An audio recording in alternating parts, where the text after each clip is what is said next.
বলেছেন রাজনৈতিক দলগুলো অন্তর্বর্তীকালীন সরকারকে ব্যর্থ করার চেষ্টা করছে।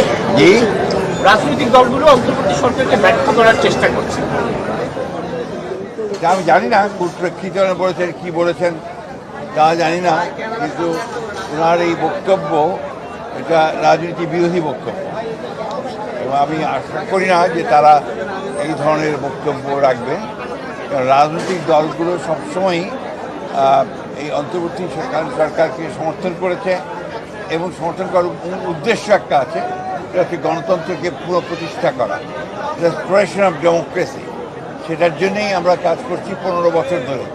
আমরা সংগ্রাম করেছি, লড়াই করেছি এবং এটা উনি কী উদ্দেশ্যে কে বলেছে আমি জানি না। মাননীয় মহাসচিব, বাংলাদেশ ভারত যে সম্পর্কের মধ্য দিয়ে যাচ্ছে, গতকালকে একটি লং মার্চ করেছে আপনাদের অঙ্গ সংগঠনরা, এই সমস্যার সমাধান কিভাবে বাংলাদেশ আলোচনার মধ্যে দিয়ে তো সমাধান হবে, এগুচ্ছে তো। স্যার, ভারপ্রাপ্ত চেয়ারম্যানের কাছ থেকে কি বার্তা নিয়ে এসেছেন বাংলাদেশের রাজনীতির জন্য? ভারপ্রাপ্ত চেয়ারম্যান সাহেব বার্তা দিচ্ছে যে আপনারা সবাই ধৈর্য ধরবেন। একটা বিশাল বিজয় সূচিত হয়েছে জনগণের।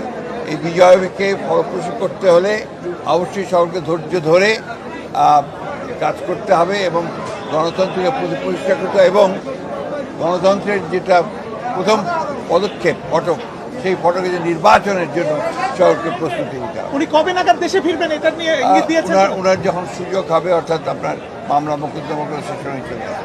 Thank you sir. স্যার, আরেকটা বিষয় সেটা হচ্ছে আপনারা নির্বাচনকে প্রাধান্য দিচ্ছেন সংস্কারের চাই, এমনকি অন্তর্বর্তী সরকার। এই ধরনের ধারণাটা সম্পূর্ণ ভুল। আমরা 2 বছর আগে সংস্কারের কথা বলেছি, 31 দফা সংস্কার দিয়েছি।